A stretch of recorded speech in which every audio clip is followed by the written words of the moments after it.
It had been ages since I last entered that office, a place steeped in memories, especially since Grandpa Francis's health took a turn for the worse. Yet here I was, compelled by a promise I had made to him. The conference room was infused with the aroma of lemon oil and aged paper, a fragrance that lingered on the wood, whispering of untold secrets. My mother delicately repositioned her pearl necklace, her hand a testament to meticulous grooming. My father sat rigidly, arms crossed, as if preparing for a confrontation. And Julissa, ever the curated darling, donned a cream blouse too immaculate for sorrow, and a half-smile, as if she had already triumphed. Mr. Halpin, Grandpa's lawyer for over 3 decades, cleared his throat and opened the folder with slow, deliberate movements. We have come together to pay tribute to the last desires of Francis Wynn. His voice remained steady, unwavering, as he met my gaze before announcing the allocations with clarity. To Celeste Wynn, he commenced the Jackson Hole cabin and the classic 1959 Gibson guitar. Julissa blinked, her expression revealing an anticipation for something greater. To Richard and Lisette Wynn, his voice echoed the legacy of the heirloom grandfather clock, the cherished vinyl records, and a $10,000 charitable gift bestowed in their honor. My mother emitted a sound that hovered between a scoff and a gag. That doesn't seem correct. Mr. Halpin remained unperturbed. He flipped to the following page. To Celeste Wynn, my beloved granddaughter and trusted confidant, he bequeaths his entire financial estate, amounting to $38,246,000. Stillness. Then, what my father exclaimed. Julissa's jaw quivered slightly. My mother rose, her face aglow with color. She left us behind. She is unworthy of him, Mr. Halpin went on, his gaze fixed elsewhere. The will was personally signed, notarized, and filed by Francis Wynn 3 months before his passing. The remainder went unheard by them. My father sprang forward, seizing the check Mr. Halpin had just passed to me, brandishing it as if it were a forgery. Do you believe this grants you a second chance? Before I had the chance to reply, he struck a match, its flame flickering to life. The check twisted and darkened while the flames waltzed at its perimeter. My mother tore the envelope I had clutched, shredding it until Grandpa's handwriting faded into fragments. This is the consequence of betraying your family, she hissed. I remained still. I did not plead. A simple smile graced my lips. A smile that remains unfulfilled, yet provides a sense of calm assurance, for the flames consumed not what they believed, while the unseen remained the envelope, quietly nestled within the folds of my coat, the final, genuine exchange I shared with my father concluded with his words echoing in my mind. If you step through that door, you shall not return. I found myself at the tender age of 19. I had recently declined a full scholarship to his alma mater's business program, opting instead for a small liberal arts college upstate to pursue my studies in visual design. He referred to it as a pastime, steeped in illusions. My mother remained silent.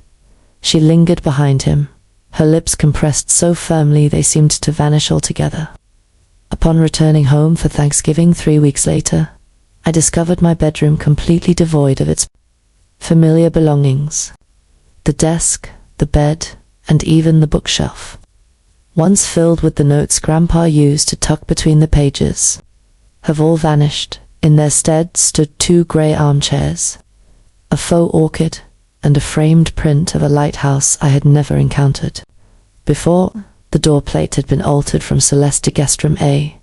As I stood there, Callia breezed past me in the hallway, her laughter echoing softly behind her. Try to keep things in perspective. It seems you weren't making use of it. They didn't sever ties with me abruptly. Initially, it was the little things, forgotten birthday cards, calls that went unanswered. Then the rent check from my parents failed to arrive. When I reached out to my mother and expressed actions have consequences, Cecilia, independence was your desire. At last, it is yours. If it weren't for Grandpa's timely intervention, I would have lost the apartment. 2 days later, he transferred the precise sum, without a hint of inquiry. Following that, the funds arrived in a subtle cadence. Neither excessive nor ostentatious, merely sufficient to maintain the glow of the lights and the warmth of the heat. Accompanying it were letters penned in his unsteady yet graceful handwriting. He never cast judgment on my decision to depart. He never extended an invitation for my return. Yet within each line there existed a force more potent than his perception of me. The final one I ever received came 3 weeks prior to his passing. It proclaimed that mere survival does not equate to weakness. This marks the initial demonstration of resilience. I slipped that letter into my wallet, carrying it with me through each job rejection, every quiet holiday, and every night spent feigning indifference. I held it close, even as the remnants of the counterfeit check settled on the table before me, my fingers instinctively reaching into my coat to feel the genuine envelope resting within. Upon arriving home, I immediately secured the door and eased my feet out of the heels that had accompanied me throughout the day. My legs quivered, not from fear, but rather from the weight of exhaustion that had anchored them in place for far too long. I placed my coat on the kitchen chair and retrieved the envelope my grandfather had entrusted to me a month prior to his passing. He presented it to me in a secluded booth at a Hillstone diner, carefully wrapped in a cloth napkin, as if he were bestowing a treasured relic. "Do not open it," he cautioned, "unless they set it ablaze." Indeed, they had. With a deliberate motion, I shattered the wax seal and carefully unfurled the contents within. A solitary check, nearly indistinguishable from the one that had disintegrated into ash before my eyes mere hours ago. The identical number, the familiar signature, yet this one bore a subtle distinction, tiny red letters, proclaiming it a non-negotiable copy. My fingers remained steady. As I flipped the check, my eyes were drawn to a small USB drive affixed to the back, accompanied by a handwritten note penned in Grandpa's distinctive blocky script. "Allow them to set it ablaze. Next, proceed." To open the actual file, I connected it to the power source. There existed no loading screen, no prompt for a password. Only a solitary folder marked Inheritance awaited. Within its confines lay a PDF rendition of a trust transfer form. The document bore signatures, was witnessed, and was filed through a firm that was unfamiliar to me. The account number concluded, with digits I had etched in my memory from childhood, his birthday in reverse. The resources were genuine. The transfer had taken place. A few weeks prior, the check they set ablaze was far from a mere decoy. It was a lure. I reclined in my chair, the stillness of my apartment enveloping me like a heavy cloak. This had ceased to be about them. It had been some time since then. Grandpa had not only placed his trust in me, he had meticulously orchestrated their responses, anticipating each reaction with care, and now I too would follow suit. The following morning, I found myself checking my bank balance, a blend of habit and a quest for reassurance. The screen flickered momentarily, then flickered once more before an error message materialized. The account could not be located. I attempted a different card. Rejected. I reloaded the login screen and entered each detail with deliberate slowness, as though careful precision might somehow mend the glitch. Yet again, there is nothing. Initially, I convinced myself it was merely a security lock, perhaps a fraud alert stemming from the events of the previous day. However, when I reached out to the bank, the voice on the other end was tinged with uncertainty. "I apologize, Miss Nguyen," he murmured, his fingers dancing over unseen keys. "Your account is currently marked as inactive in our system. Passed away, in fact." My mouth felt parched. "That is an error."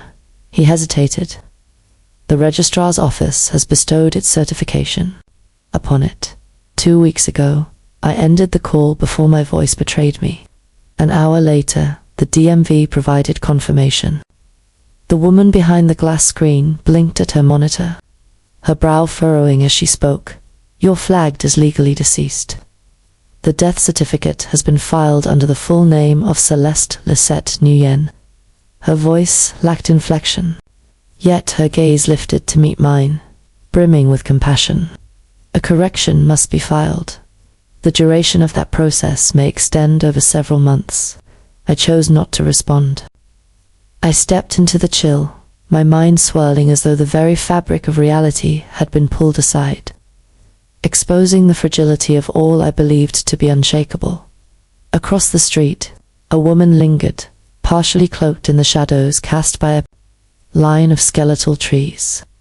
Her sunglasses loomed oversized against the backdrop of the grey sky. She draped a delicate pale blue silk scarf around her neck, a single loop that echoed the very one my mother insisted the dry cleaners had misplaced.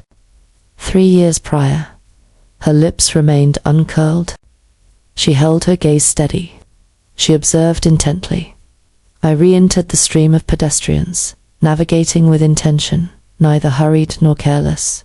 As I rounded the bend, she had vanished. Upon returning to my apartment, I opened the drawer that housed my collection of old letters and arranged them meticulously, reminiscent of breadcrumbs scattered along a path. I found myself not only disinherited, I found myself being erased with meticulous care, in hushed silence, and with a thoroughness that felt almost ritualistic, as if an unseen observer ensured the permanence of my fading presence. I opened my laptop, extracted the USB from its case, and gazed at the folder my grandfather had titled Inheritance. Within those walls lay the path forward. The brass key had rested in my nightstand for years, swathed in the same tattered handkerchief that Grandpa had bestowed upon me on my 18th birthday. I never inquired about what it revealed. He merely remarked, "You'll find this essential one day, when you are prepared to embrace your true self." The day had finally arrived. Langford private vaults lay concealed behind an unadorned door at the periphery of the historic district. Nestled between a charming wine boutique and a weathered bookstore, the woman at the front desk cast a glance at the key, consulted her records, and then guided me down a serene corridor, her silence speaking volumes.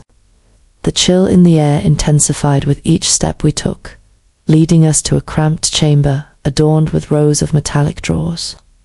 "Box 17, she declared, deftly unlocking the drawer and pulling it forward with a smooth motion. I nodded and held my breath until the door clicked shut behind her. Then I reached inside. A sleek, black fireproof folder rested in place, its surface cool and unyielding to the touch. With deliberate care, I eased it open. The initial page bore a certified cashier's check, this time adorned with the bank's seal intricately embedded into the paper.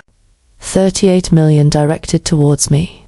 The subsequent collection of documents consisted of more heavily notarized land deeds, effecting the complete transfer of ownership of the underlying property of the family estate.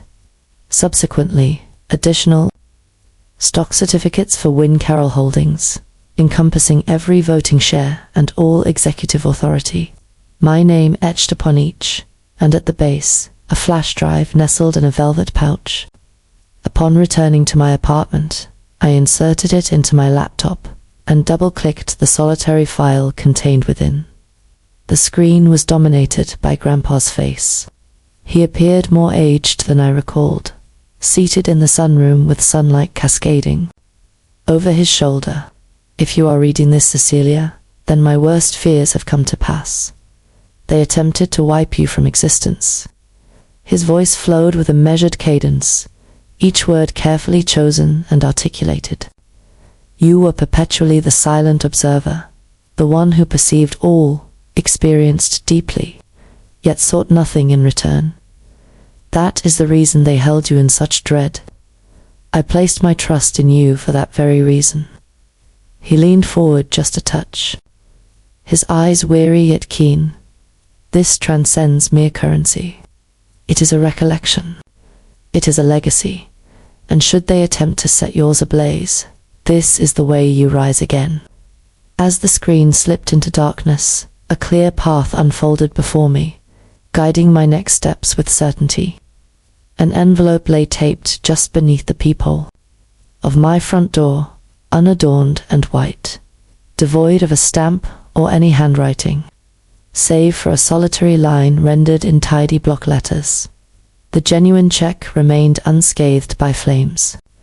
Examine the box array at Langford Security. Silence enveloped the space beyond the door, devoid of any signature or trace of the one who had come and gone. I lingered at the table, my gaze fixed upon it for what felt like an eternity, before finally extending my hand toward my laptop. Langford possessed multiple vault locations. The box array may not have been publicly listed, yet the name struck a familiar chord within me. Grandpa once quipped that it was the place where they concealed the true bones. Upon accessing the estate email established during the trust transfer, I discovered a message that had previously escaped my attention. The subject line remained empty. The body is merely a sentence. They seek something beyond mere wealth. They seek the mark of approval. A solitary document was attached, an unsigned asset transfer form. Wynn Carroll Holdings stands proudly at the pinnacle.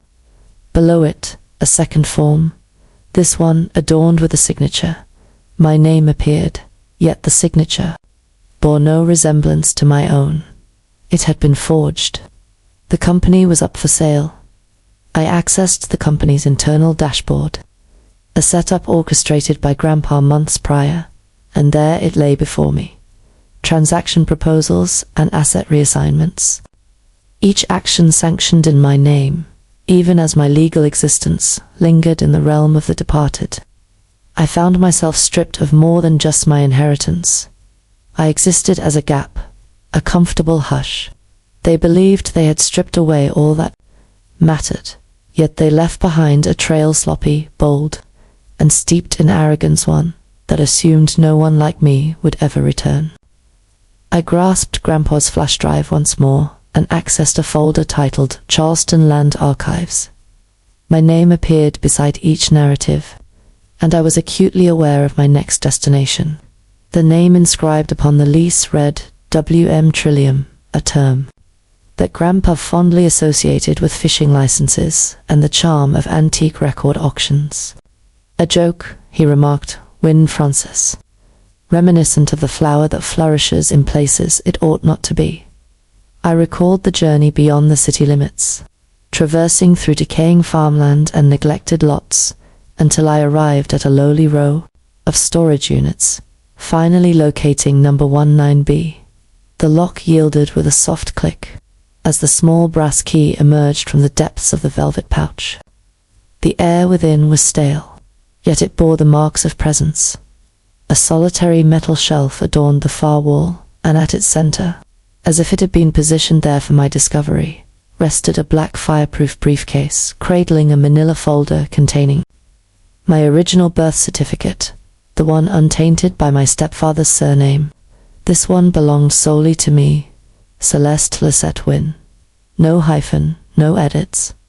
Following that came the letters. A dozen in all, each penned in Grandpa's distinctive handwriting. Many were time-stamped just weeks apart from significant family milestones. My college graduation, my parents' vow renewal, the Christmas I experienced in solitude. He had composed them, yet they remained unposted. Repeated time and again, they won't erase you, not while I'm still standing. Hidden beneath the letters lay a notarized will, its date falling after the alleged moment of my demise. His signature exuded strength and purpose. I found myself designated as the sole beneficiary within its pages. It is not Callier, neither Richard nor Lisette myself.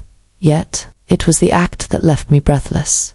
The Wynn estate, located in Charleston, South Carolina, is under the ownership of Celeste Wynn. My fingers glided over the embossed seal. Had not merely come into possession of a house. I had come into possession of the very bedrock that supported their dominion. Yet, they remained unaware. I settled into a weathered plastic chair by the entrance, holding the folder tightly against my chest, experiencing the contours of my name for the first time in years. I was not a spectre. Unbeknownst to them, I was. Already retracing my steps, crossing the threshold they believed they had firmly closed behind me. Diana Orton remained largely silent as I presented her with the briefcase. With a swift motion, she opened it, her keen gaze sweeping over the documents, and declared, "We'll move fast." Her tone lacked awe, replaced instead by a firm certainty, as if she had witnessed enough family betrayals to recognize when the paper trail was ablaze. The challenge was filed within a mere 48 hours. The hearing was scheduled for Monday. The courthouse was imbued with the scent of polished floors and the weight of bygone judgments. I donned black attire, not for sorrow, but because armor does not always resonate. My parents came in unison, accompanied by a young lawyer whose suit was too tight and whose smirk was too loose. Julissa followed closely, her lips glossed and phone in hand. They averted their gaze from me. Judge Holston presided, renowned for his terse sentences and an unmistakable aversion to theatrics. As our case was summoned, he inclined his head in Diana's direction. She remained poised and intentional. "We stand ready to challenge the execution of Frances Wynn's estate," she declared, citing forgery, coercion, and the suppression of identity as our grounds for contestation. The opposing counsel cast a dismissive glance, his eyes rolling in disbelief. "Esteemed judge, my clients stand as the duly recognized beneficiaries. Efforts to amend the will after death are not merely baseless. They are steeped in emotion." Diana gently tapped her tablet, the screen lighting up with her touch. "Your Honor, the departed foresaw this moment." With a mere click, the lights softened, and the screen behind the bench flickered to life. Grandpa's visage emerged. "If they're watching this," he said, "it means they attempted to silence her." His voice resonated with a calm, unwavering quality. Let it be noted that I altered the will with full awareness and without any coercion. Celeste is the sole heir, a title she has rightfully earned through her perseverance and resilience. Silence enveloped the courtroom. Julissa's lips parted, then sealed once more. My mother turned ashen. My father moved as if he were on the verge of interjecting, yet Judge Holston lifted a hand to hold him. "It is sufficient." He faced them, his voice icy. "You didn't merely attempt to sway this court. You attempted to wipe away someone's existence." At that moment, his gaze met mine. "The court hereby acknowledges Celeste Wynn as the exclusive legal heir to the estate of Frances Wynn. The assets of the respondent are to be frozen while further investigation is conducted." I breathed out, not in relief, but in liberation. The harm had been inflicted. The moment of truth had arrived. Julissa sent 2 messages before I finally replied. The initial message was brief, kindly. The second was more extended, awkward in its execution. "Shall we have a conversation, just the 2 of us?" As before, I consented to rendezvous with her. At a cafe close to the courthouse, a place untouched by the past, devoid of any lingering memories. Upon my arrival, she was already present, idly stirring a coffee that remained untouched. Her smile quivered at the sight of me. Before I could take my seat, I was unaware that she had spoken. Concerning the matter of the death certificate, concerning the testament, it was conveyed to me that it was merely a standard formality. I merely affixed my signature at the spot my father indicated. I remained silent. I placed my phone on the table. Its screen dimmed, yet it continued to record. "I promise you, Sarah, I never intended for any of this to happen. I had no idea they would take it to such lengths. Her voice trembled.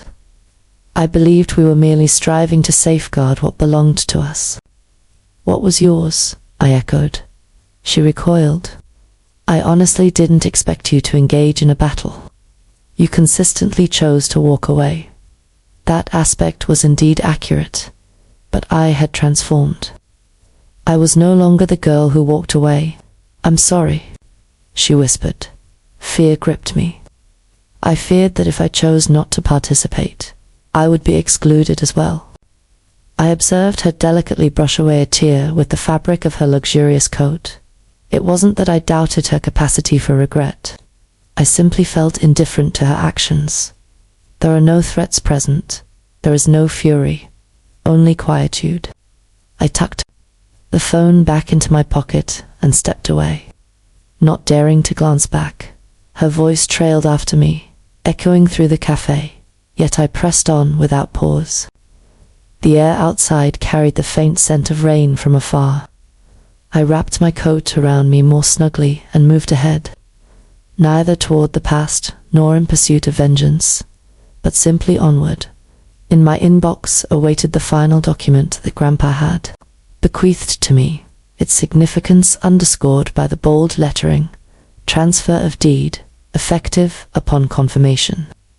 The courthouse steps held an unexpected stillness, a silence that lingered in the air. Silence enveloped me, the only sound being the rhythmic tapping of my boots against the worn concrete as I descended. In my hand lay the deed, my name inscribed in bold print beneath the county's seal and the estate's emblem. Certainty reigns supreme. Enough with the facade. I halted just shy of the final step, turning back to face the edifice where I had struggled tirelessly to make my voice resonate. I grasped the deed before me and captured a solitary photograph. Silence reigns, devoid of any smile. The caption I crafted was straightforward. They attempted to incinerate the legacy. The foundation was passed down to me. With a decisive motion, I powered down my phone and tucked it away in my bag. No celebration of triumph. There has been no announcement made. There is no necessity. As I strolled 5 blocks in quiet contemplation, I approached the unassuming brick studio I had secured just 2 days prior. It was a humble space, characterized by its lofty windows and worn floors, nestled between a vibrant florist and a neglected laundromat. It may have been modest, but it belonged to me. I turned the key in the front door, pushed it open, and crossed the threshold, my hand reaching for the envelope Grandpa had carefully placed in the vault, the one bearing the words, "Start here," within. The confines of the envelope lay 3 items: a meticulously hand-drawn sketch of the studio's blueprint, a folded business license application, its lines partially filled with his own handwriting, and a letter that bore the weight of 4 underlined words, "Make something they can't erase." I sat cross-legged on the dusty floor, the burden of all I had lost and regained enveloping me like the remnants of a tempest. This was not an act of vengeance. It fell short of justice. The dawn of a new chapter unfolded before me, and I stood poised to create,